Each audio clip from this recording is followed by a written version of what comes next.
좀 어려운 부분들은 사실은 좀 많이 지나갔습니다. 이제부터 부분들은 좀 내용이 언어적으로 좀 어려울 수는 있어도 내용적으로 그렇게 많이 어렵진 않아요. 오늘까지가 아마 죄에 대한 부분이 조금 어려울 수 있고요. 그 외부터는 좀 이렇게 쉽게 성경적인 부분들에서 살펴보면서 나갈 수 있는 그런 부분들인 것 같습니다. 자, 오늘 이 말씀에서 제목에 있는 것처럼 오늘은 죄에 대한 부분을 우리가 좀 생각해 보고자 합니다. 죄. 우리 죄의 기원은 어떠한 것이었습니까? 아담과 하와가 선악을 알게 하는 나무의 과실을 따먹게 됨으로 인해서 그것으로 인해서 우리 가운데 죄가 생겨났어요. 그런데 어떤 사람들은 이야기합니다. 하나님께서 사람을 지으실 때 죄가 없이가 아니라 죄를 아예 지을 수 없는 그런 존재로 만드시지 왜 죄를 지을 수 있는 가능성을 주신 존재로 만드셨느냐, 그것을 말하는 분들이 있어요. 그런데 하나님께서는 사람을 만들 때 로봇을 만드신 건 아니에요. 하나님은 그 하나님의 작정하신 계획 가운데에 그 사람을 정말 하나님께 그 스스로 하나님께 영광을 돌리고 하나님을 찬송하고 그러한 존재로 만들길 원하셨던 겁니다. 그들을 어떻게 보면 하나님과 더 가까이, 또 하나님을 잊지 않고 하나님과 더불어 함께 살 수 있는 그 방법, 그 어떤 방법으로서 동산 중앙에 그 하나님을 언제나 기억할 수 있는 그 선악을 알게 하는 나무를 그곳에다가 두게 되신 거예요. 그런데 이것을 그 사람이 결국에는 욕심을 가지고 그것을 따먹게 되었죠. 그러므로 인해서 그 가운데에 어떠한 사망의 모습이 들어오고 죄라는 것이 그 가운데 들어와서 결국에서는 하나님과 단절된 그러한 삶의 모습을 갖게 되었던 겁니다. 그러면 이러한 책임이 하나님께서 그를 완전하게 만드시지 않아서인가? 그게 아니라 하나님은 사람을 만드실 때 그 선하신 목적 가운데에, 그 의로우신 목적 가운데에 온전히 그가 구원받는 그 하나님의 자녀로서, 하나님의 백성으로서 살아가는 그 은혜를 누리고 살아가도록 만드셨어요. 그러나 사람이 결국엔 그 주어진 자유의지에 따라서 하나님과의 맺었던 언약을 파기하고 그걸 따먹음으로 인해서 결국에는 스스로 그러한 어떤 형벌을 자초하는 그런 모습이 되었다는 사실이. 그렇다면 하나님께서 인간을 만드신 것을 실패하신 거냐? 그건 아니라는 거예요.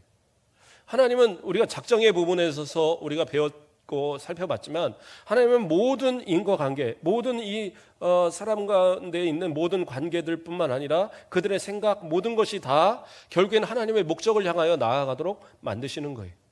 그리고 그 하나님 목적에서 벗어나려고 할 때는 어떻게 한다고 그랬어요? 아주 직접적인 어떤 기적적인 역사를 통해서라도 결국에는 하나님의 원하시는 뜻대로 가도록 만들어 가시는 거예요. 그래서 사망 가운데 죽을 수밖에 없던 이 인간들에게도 하나님은 그렇다고 해서 그냥 완전히 뭐 그 즉시 다 생명을 끊어버리고 세상을 다 멸망시키셨냐? 그러지 않으셨잖아요. 그들에게 회개의 기회를 주시고 그들로 또 세상으로 나아가서도 그곳에서도 하나님을 섬길 수 있는 제사의 어떤 방법들을 다 허용하셨어요. 그러므로 인해서 그들이 결국에는 하나님을 섬기고 하나님의 은혜 가운데 살다가 가도록 그렇게 하나님은 방법을 제시하시고 만들어 놓으신 거예요. 그러나 사람은 어떻게 해요? 결국엔 자기 죄 때문에 결국엔 망하게 되는, 더 악하고 더 취한 곳으로 나아가는 그러한 결과를 계속 만들어 가는 거예요. 그러나 하나님께서는 그 가운데 택하신 자들이 있어서 그 택하신 자들은 어떠한 방법으로든지 하나님께서 이끌어내셔서 하나님의 그 계획하신 그 구원의 자리로 나아가도록 이끌어 주신다는 사실이죠.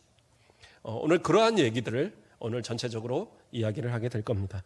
우리 1번부터 다시 들어가도록 하겠습니다.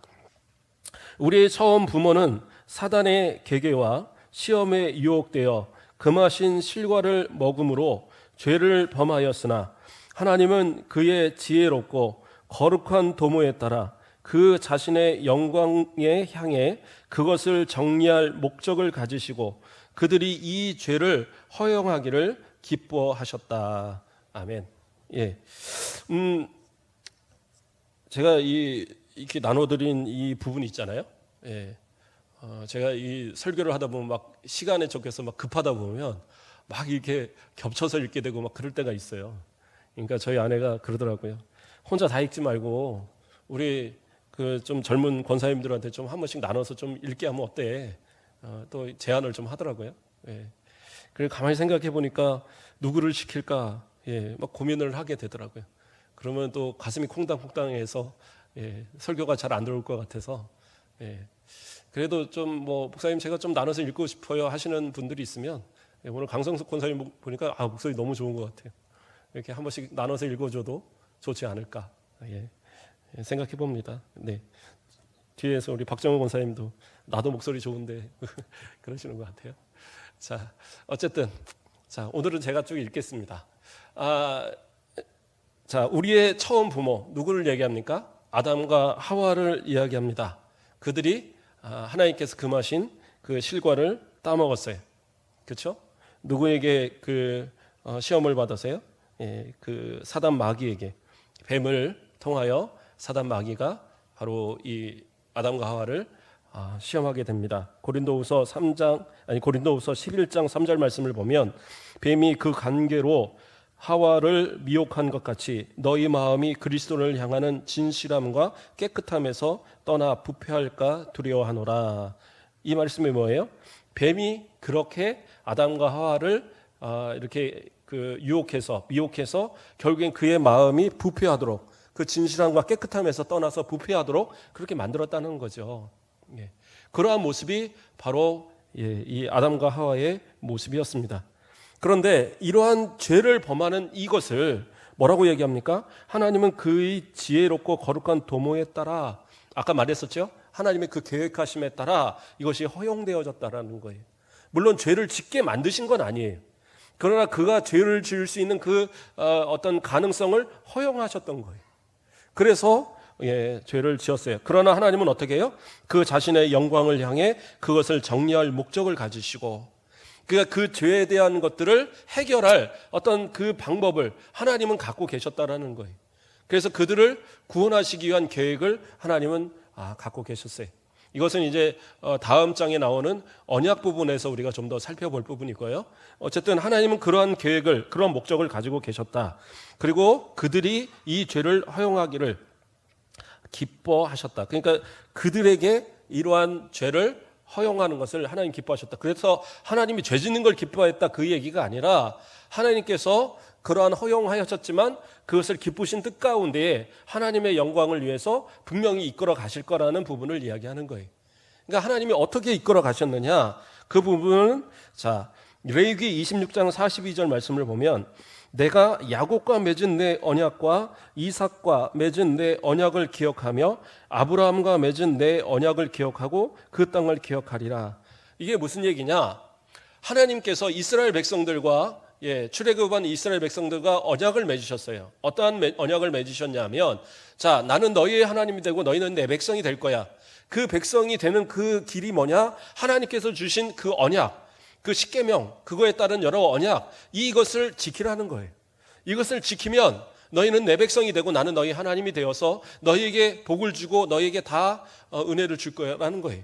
근데 만약에 너희가 범죄하고 그 율법을 지키지 않고 그 언약을 파기하면 어떻게 해요? 하나님께서 온갖 모든 그러한 그 형벌로 다 주실 거라는 거예요. 어떠한 질병, 또 때로는 이방을 통한 어떤 심판, 이러한 모습을 통해서 완전히 다 깨달을 때까지 그렇게 벌을 주시지만 그러나 깨닫고 회개하고 돌아오면 하나님께서 언약을 기억해서 누구와의 언약? 아브라함과의, 이삭과의, 야곱과의 언약들을 기억해서 내가 너희들을 다 회복시킬 것이다라는 약속들을 하고 계신 거예요.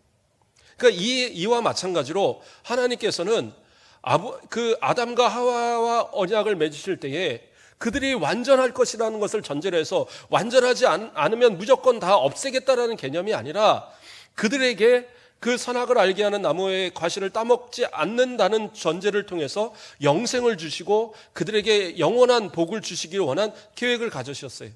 그러나 인간들이 그것을 깨버리고 이것을 망가뜨린 거예요. 그러나 하나님은 어떻게 해요? 그들을 그냥 벌하시는 것이 아니라 그들이 하나님께서 원하셨던 그 기쁘신 뜻 가운데 그들을 이끌어내시기 위한 그 계획을 하나님은 이루어 가시는 거예요. 그래서 나중에 이제 나오겠지만 은혜 언약이라고 그래서 그 여자에게 그 해산의 고통과 이야기할 때 뭐라고 얘기하시냐? 뱀은 너의 그 후손의 그 발꿈치를 이렇게 상하게 하고 여자의 후손은 어떻게 해요? 뱀의 머리를 상해할 것이다. 이게 바로 은혜의 언약. 다시 말해서 하나님께서 우리 스스로 해결할 수 없는 이것을 예수 그리스도의 오심을 통하여서 그 죄의 문제를 해결하실 그것에 대한 예언이셨거든요. 그것을 이미 그때부터 알게 하시고 그 언약을 잊지 않고 기억하시는 하나님의 은혜. 그게 하나님의 계획이고 방법이셨던 거예요. 그러나 사람들은 갈수록 더 죄로 빠져나갈 수밖에 없던 모습이었다는 사실입니다. 자, 2번으로 넘어가겠습니다. 이 죄 때문에 그들은 그들의 원의와 하나님과의 교제에서 떨어졌고 그리하여 죄에서 죽은 자로 되었고 또 영혼과 신체의 모든 기능들과 부분들에서 전적으로 더러워졌다. 이렇게 이야기하죠. 예. 자, 로마서 5장 12절 말씀을 보면 그러므로 한 사람으로 말미암아 죄가 세상에 들어오고 죄로 말미암아 사망이 들어왔나니 이와 같이 모든 사람이 죄를 지었으므로 사망이 모든 사람에게 이르렀느니라. 이렇게 얘기하고 있습니다. 그러니까 아담이 지었던 죄, 그 죄가 왜 우리하고 연관이 되어졌느냐, 이것을 설명하고 있는 겁니다. 그러니까 원래 하나님께서 사람을 만드실 때는 어떻게 해요? 그 성품, 그 모든 것이 하나님을 닮아 하나님의 형상과 모양을 닮아서 어떻게 해요? 정말로 지혜롭고 그리고 의롭고 또 거룩하고, 그렇죠? 그 모든 감정까지 다 하나님의 성품을 닮은 그러한 모습으로 만들어 놓으셨어요. 그런데 죄가 들어가면서 어떻게 돼요? 그 원래의 의로웠던 그 상태를 잃어버렸어요. 그러니까 원래 의로웠던 상태를 잃어버렸다는 얘기는 어떤 얘기냐? 하나님과의 완전한 단절이 이루어졌다는 거예요. 하나님 앞에 우리의 힘으로, 우리의 스스로의 노력 가지고는 하나님 앞에 나아갈 수 있는 방법이 없다라는 거죠. 그러니까 그렇게 해서 육신의 어떤 주어진 사망, 이것은 하나님과의 단절되었다는 어떤 그냥 외적인 증거일 뿐이에요. 어떻게 보면 육체적인 사망보다, 왜냐하면 우리의 영혼은 없어지지 않거든요. 그러니까 육체는 죽으면 영혼은 천국 아니면 지옥을 가는 거예요. 그러니까 그거는 명확한 사실인데, 그런데 더 무서운 이야기는 뭐냐? 하나님과의 단절이다라는 거예요. 더 나아가서는 뭐예요? 하나님의 형상을 닮아 지었던 우리의 모든 것들이 다 더러워지고 타락되어졌다라는 겁니다. 이것이 어떻게 보면 더 큰 형벌이 되어지는 거예요. 하나님께서 아담과 하와를 그냥 벌하시고 그냥 외면하셨던 건 아니에요. 그들에게 기회를 주셨잖아요. 왜 범죄했느냐? 불러서 물으셨어요. 그러나 그들은 회개하지 않았어요. 하나님께 자신들의 잘못을 드러내지 않고 그냥 거부해 버립니다. 저는 얘 때문에, 이 하와 때문에, 하와는 뱀 때문에 계속 그런 어떤 핑계의 모습들만을 댈 뿐이지 자신의 죄를 자복하지 않았습니다. 그도 그럴 것이, 죄로 이미 오염되진 그들은 그들의 죄에 대한 것들을 스스로 하나님 앞에 온전히 내어놓을 수 있고, 그리고 온전히 그 마음속에서 용서를 구하는 그러한 모습을 가질 수가 없는 상태인 거예요. 그게 바로 타락되어지고 온전히 더럽혀졌던 그러한 모습이에요. 그래서 칼빈 같은 경우에는 그러한 모습을 뭐라고 얘기하면 전적 부패, 뭐 이렇게 얘기합니다. 그래서 모든 것이, 인간은 모든 것이 다 부패했다라는 거예요. 그래서 어떤 의로운 것을 택할 만한 그러한 가능성 자체가 없다라는 겁니다. 우리가 이제 아이들을 보면 어떤 분들은 이야기합니다. 교육학 쪽에서는 대부분 이야기하는 것이 아이들이 선하다. 원래 선해서 그 선한 것을 잘 가르치면 아이들은 그냥 그 스스로가 착한 그런 의로운 사람으로 클 수 있다. 근데 그건 잘못된 이야기입니다. 왜 잘못된 얘기냐면 아이들은요, 우리가 볼 때 크게 사고를 치지 않으니까 그렇지, 이것을 어른의 모습으로 딱 성장시켜 놨을 때 보면 완전히 이거는 범죄의 모습이 될 수밖에 없는 그런 모습이 많아요. 애기들을 이렇게 놓으십시오. 옆에 있는 장난감 누가 갖고 놀면 갖고 싶으면 가서 힘 있는 애가 뺏어요. 울고 불고 해도 소용없어요. 그냥 내 거라고 주장을 합니다. 부모가 뺏어서 주려고 그래도 남의 것도 내 거라고 막, 그렇죠? 또 마음에 안 들면 때려요. 그리고 그 어떤 누군가한테 더 잘해주는 것 같으면 또 애기도 막 시기도 하잖아요. 예. 그러한 모습들. 그러니까 이러한 모습들이 어떻게 나타나는 거냐? 배워서 나타나는 게 아니라 그 안에 있는 죄성을 인해서 그 원죄가 그 안에 있게 됨으로써 그것이 그러한 죄성을 계속 드러내게 되는 거예요. 그래서 사람은 완전히 다 타락한 존재일 수밖에 없다라는 거예요. 그래서 예수 그리스도의 은혜가 필요한 거예요. 구원의 은혜가. 그 보혈의 피가 아니고는 구원받을 수 있는 자격이 있는 존재가 아무도 없다라는 거죠. 구약에서는 예수님의 그 보혈을 그 예표해서 짐승들이 그 대신해서 그 죄 지은 사람들의 그 피를, 그 어떤 죄값을 대신해서 희생 제물이 되었죠. 그것을 통해서 하나님께서는 그나마 용서할 수 있는 길을 열어주셨지만 사람이 그나마도 정말 그 어떤 속죄의 예물을 통해서도 더 이상은 용서받을 수 없을 만큼의 그런 타락의 모습들을 가지고 살아가니까 결국엔 그들을 구원하시기 위한 계획 가운데 예수 그리스도께서 그 단 한 번의 그 피로 인해서 모두를 구원하실 수 있는 그 보혈을 흘리셨다는 그 사실인 겁니다.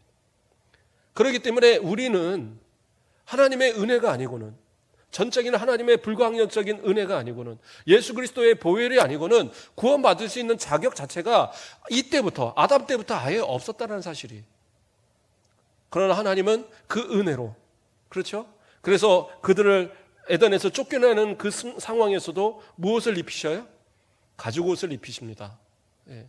그 동물이 누군지 몰라요. 어떤 동물인지 모릅니다. 근데 어떤 분들은 양이 아닐까 얘기하는데, 양이든 어쨌든 그 짐승을 대신 가죽을 벗기셔서 그것으로 그들을 해입힙니다. 이것도 결국에서는 죄는 인간이 졌지만 그 죄값으로 희생된 것은 동물이었잖아요. 죄는 우리가 졌지만 우리를 대신해서 희생하실 예수 그리스도에 대한 예표로 보거든요. 자, 하나님의 은혜가 아니고는 도저히 용서받을 수 없고 회복할 수 없는 그런 전적 타락, 전적 그런 부패의 모습으로 떨어진 인간, 그게 이때의 모습이었다는 사실입니다. 그래서 신체든 무슨 우리의 영혼의 기능이든 어떤 것도 깨끗한 모습은 없었다. 자, 3번으로 넘어가 보겠습니다. 그들은 온 인류의 시조이었으므로 그로부터 보통 생육법으로 출생하는 그들의 모든 후손들에게 이 죄의 죄책이 전가되었고 또 동일한 죄에서의 죽음과 부패한 성질이 전하여졌다. 이 부분이 이제 우리가 좀 고민되는 부분일 수 있습니다. 죄는 아담이 졌어요. 죄는 하와가 졌어요. 그런데 그 죄가 우리하고의 무슨 관계가 있느냐? 이제 이 부분에 대한 고민들을 하는 분들이 있습니다. 그래서 어떤 분들은 그 아담이 졌다고 그렇게 내가 죄인이면 그건 연좌죄 아니냐? 그거는 하나님 잘못하시는 거 아니냐? 그게 아니에요. 아담은 모든 인류의 대표입니다. 그래서 아담이 세운 언약은 그 모든 인류가 함께 지는 언약이 되는 거예요. 그래서 아담이 죄를 짐으로써 그 아담에게 주어진 그 원죄는 결국엔 그 모든 보통 생육으로 엄마 아빠의 사이에서 태어나는 모든 인간들에게 다 전가되어지는 겁니다. 그래서 어떤 분들은 이러한 전가에 대한 부분을 부인한 분들도 있어요. 그러면 예수님은 그럼 죄가 있는 거 아니냐? 그런데 그건 오해입니다. 왜냐하면 예수님은 성령으로 잉태되었다고 얘기하시잖아요. 그러니까 어떤 분들은 제가 그 고등학교 때 우리 과학 선생님이 그러더라고요. 예수님은 이제 그거 있잖아요. 왜 과학 시간에 보면 남자 여자의 유전자 해서 남자의 그 Y 유전자와 여자의 X 유전자가 만나서 남자 아이는 그 XY가 되고 또 여자 아이는 남자의 X 여자의 X가 만나서 XX가 된다. 그래서 두 유전자가 만나서 이렇게 만들어진다. 그렇게 얘기를 하잖아요. 그러니까 이제 생물 시간에 한참 과학 선생님이 얘기를 하다가 하는 얘기가 아마 예수님은 그 Y만 있지 않으실까? 뭐 이러시더라고요. 왜냐하면 하나만 존재했다는 거지. 그러나 그거는 틀린 얘기입니다. 이건 잘못된 얘기. 왜 잘못된 얘기냐? 성령으로 잉태되었다라는 얘기는요. 그 염색체도 완전한 XY가 주어지는 거예요. 그러니까 남자가 되죠. 온전한 인간이 되는 겁니다. 그러나 그것이 요셉에게서도 기인하지 않았고 마리아에게서도 기인한 것이 아니에요. 성령으로 그 자체가 완성된 그 수정체가 존재하셨다라는 거예요. 그래서 마리아를 통해서 양분이나 뭐 이러한 것들을 받고서 태초를 통해서 이렇게 만들어지긴 하지만, 그러나 그 만들어진 그 자체가 사람의 영향으로 만들어진 존재가 아니라는 거예요. 그러니까 모계로부터 오는 죄도 아니고 부계로부터 오는 죄도 아니고 아무런 죄와 관계없이 만들어진 것이 성령으로 잉태됐다는 의미예요. 근데 우리는 자꾸 인간적인 생각으로만 계산을 하니까 어떤 X든 Y든 어떤 염색체의 영향을 받았을 거 아니냐, 그런 개념이 아니다라는 거예요. 그러니까 하나님의 어떤 그러한 하나님 앞에 범죄한 이 인간들, 그것은 바로 아담의 어떤 대표성을 띠기 때문에 그 대표성을 따라서 모든 그 후손들은 다 범죄 안에 있는 겁니다. 그래서 이 범죄는 그 안에서 그냥 원죄로만 남아있는 것이 아니라, 원죄는 어떻게 해요? 스스로 죄를 짓도록 본죄 또는 자범죄라고 말하는 스스로 죄를 짓도록 만드는 역할을 하게 되는 겁니다. 그래서 어떤 분들은 저는 정말 깨끗하게 살았는데요, 저는 스스로 죄가 없는 것 같아요, 저는 한 번도 죄 짓는 것이 없는 것 같아요. 그럴 수가 없어요. 왜냐하면 내 안에 있는 원죄가 있어서 내 마음으로도 내 행동으로도 분명히 죄를 짓습니다. 내가 기억하지 못할 아주 옛날에, 혹은 내가 죄라고 생각하지 않는 그러한 부분들이 죄인 것들도 너무 많거든요. 그러한 부분들의 증거가 뭐냐? 바로 우리 가운데 사망이 있다라는 거예요. 만약에 정말 죄가 없는 사람이 있다, 그러면 그는 죽지 않아야 돼요. 예수님은 죄가 없는데 죽으셨잖아요. 아니에요. 우리의 죄를 대신하여 지셨기 때문에 죽으신 거예요. 그리고 부활하셨죠. 그 부활하심을 통하여서 우리가 회개하고 예수 그리스도를 믿으면 우리는 죄인이지만 용서받고 구원받을 수 있는 길을 열어주신 겁니다. 그렇죠? 그렇기 때문에 모든 죄진 사람은, 그 아담의 후손은 다 죄가 그 가운데 있어서 그 부패한 모든 것이 그대로 다 전가되어서 우리도 그 모든 행동과 우리의 생각과 모든 판단까지 다 그렇게 부패한 모습으로 살아갈 수밖에 없는 그 모습이 우리들의 모습이다라는 겁니다. 자, 4번으로 넘어가겠습니다. 우리를 모든 선에 대해서 전혀 실증나며 불능하며 반대하고 모든 악으로 전적으로 기울어지게 한 이 원부패로부터 모든 본죄가 나온다. 아까 설명을 했죠. 우리의 원죄가 있어서 그 원죄를 통하여서 본죄는 스스로 짓는 죄, 자범죄를 얘기하는 거예요.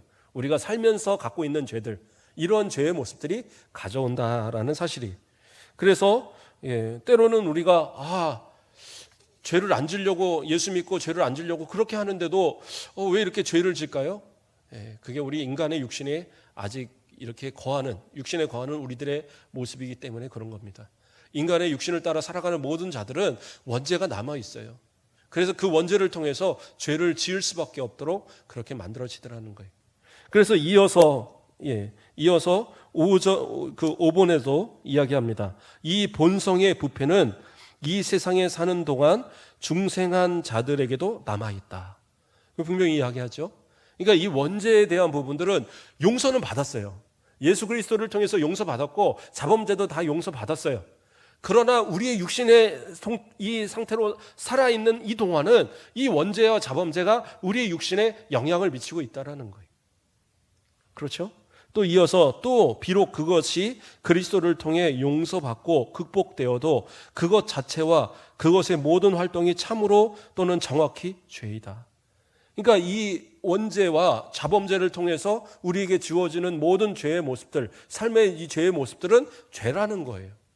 예수 믿었으니까, 이제 나는 구원받았으니까 이제는 나는 더 이상 죄인이 아니야. 그래요. 신부는 죄인이 아닌데, 그런데 어떻게 해요? 우리에게 남아있는 죄로 인해서 죄의 모습들을 자꾸 짓는다는 거예요. 그래서 우리는 어떻게 합니까? 삶의 그 죄의 모습들을 자꾸 회개해야 돼요. 근데 반면에 구원파들, 그렇죠? 이 구원파들의 이 잘못된 모습들이 뭐냐면, 우리는 구원받았다 이거예요. 구원받았으면 나는 더 이상 죄인이 아니니까 내 육신으로 짓는 죄는 죄가 아니야. 내 영혼은 이미 구원받았으니까. 이러한 고백을 하거든요. 그러니까 이건 아니다라는 거예요. 그걸 설명하고 있는 거예요. 아무리 내가 구원받은 사람이라도 죄 지면은요, 그건 죄를 짓는 거예요.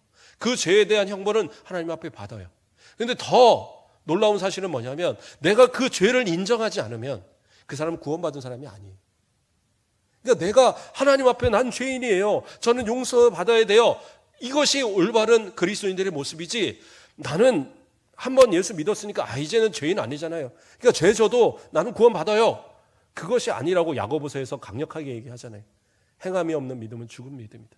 그게 바로 믿는 자의 이런 죄와의 관계를 설명하는 부분이 되는 거라는 사실입니다. 그래서 로마서 8장 30절 말씀을 보면 우리가 잘 아는 바와 같이 또 미리 정하신 그들을 또한 부르시고 부르신 그들을 또한 의롭다 하시고 의롭다 하신 그들을 또한 영화롭게 하셨느니라. 우리가 구원의 서정의 부분을 제가 설명을 드렸었어요. 그러한 부분처럼 어떻게 해요? 구원의 단계에 따라서 믿음은 성장해 가요.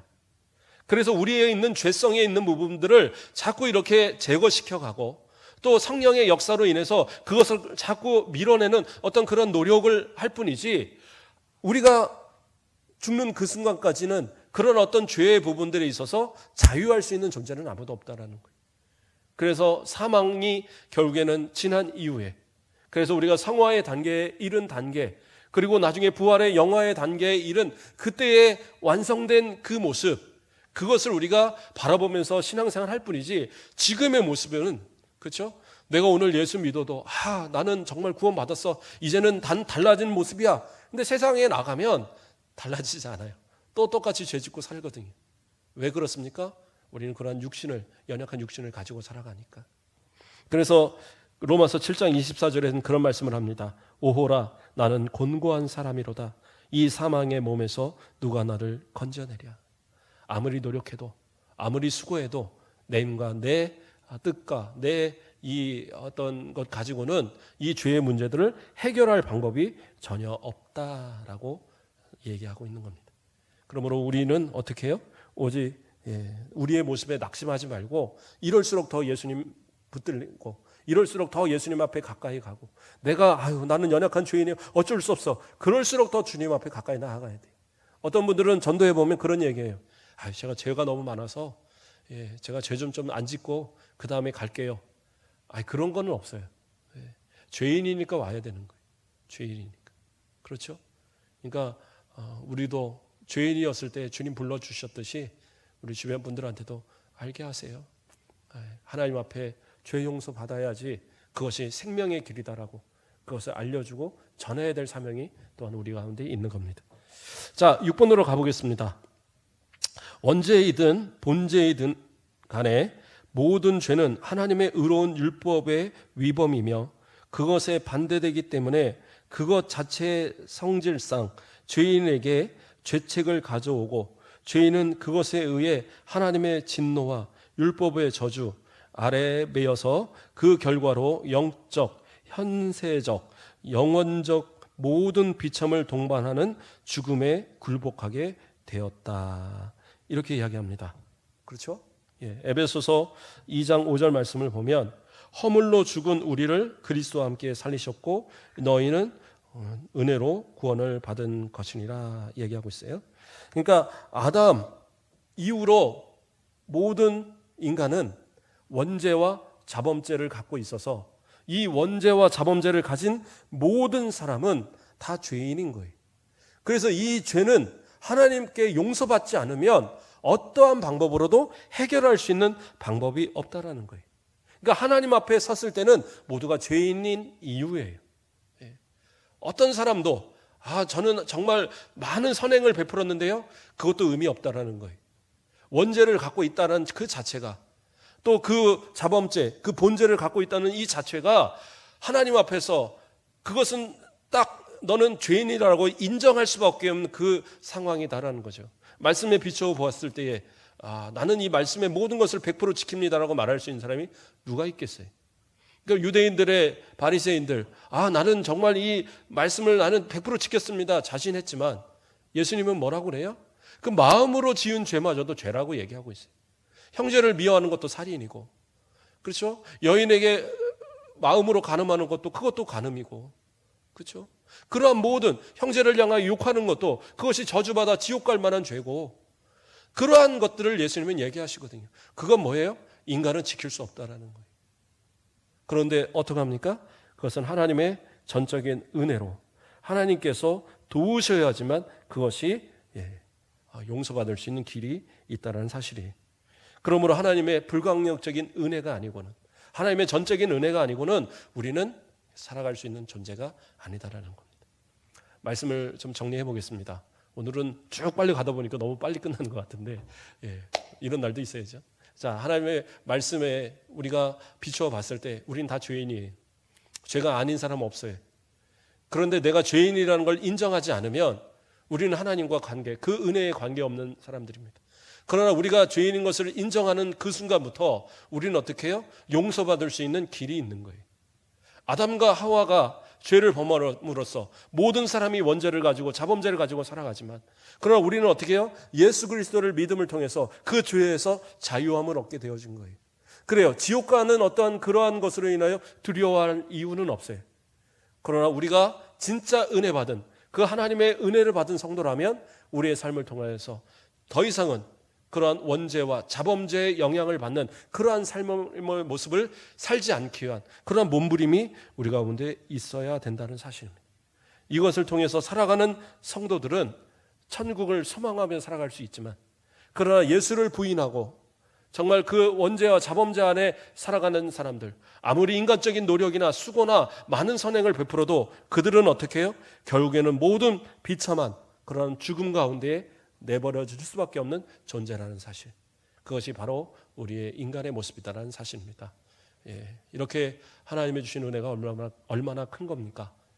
그 은혜를 깨달은 우리라고 한다면 더 하나님 앞에 감사하시고 삶을 통하여 더 주님 닮은 모습으로 살기 위해 몸부림치시고 우리의 모습이 정말 성화의 단계, 영화의 단계에 갈 때까지 점점 주님 닮은 모습으로 이렇게 성장해가는, 그리고 많은 사람들에게, 또 우리의 남아있는 가족들에게, 우리의 후손들에게 죄를 넘겨주는 것이 아니라 그리스도의 은혜를 넘겨줄 수 있는, 그리스도의 구원의 은혜를 우리 자손만대에 이어줄 수 있는 저와 여러분 되시길 주님의 이름으로 축복합니다. 기도하겠습니다. 사랑의 하나님, 감사를 드립니다. 우리를 사랑하여 주시고 오늘도 하나님의 은혜 가운데 지키사 주의 돌보시는 은혜로 이렇게 예배드리고 기도할 수 있도록 인도하심을 감사를 드립니다. 우리는 죄인이고 우리의 스스로 누구도 구원받을 수 있는 모습은 없지만, 그러나 예수 그리스도의 그 보혈을 의지하고 기도함으로, 회개함으로 모든 것이 다 용서받았음을 믿습니다. 이제로 이 내 힘과 내 능력으로 행할 수 없는 이 큰 은혜를 받았사온데 이제는 은혜 받은 자답게 살아가게 하시고 죄에 얽매여 살아가는 인간이 아닌 하나님의 은혜 안에서 살아가는 온전한 우리 성도들 되도록, 또 우리의 가정이 되도록, 우리 자손만대에 하나님의 은혜가 떠나지 않는 우리 성도들 되도록 인도하여 주시옵소서. 감사합니다. 예수 그리스도의 이름으로 기도드립니다. 아멘.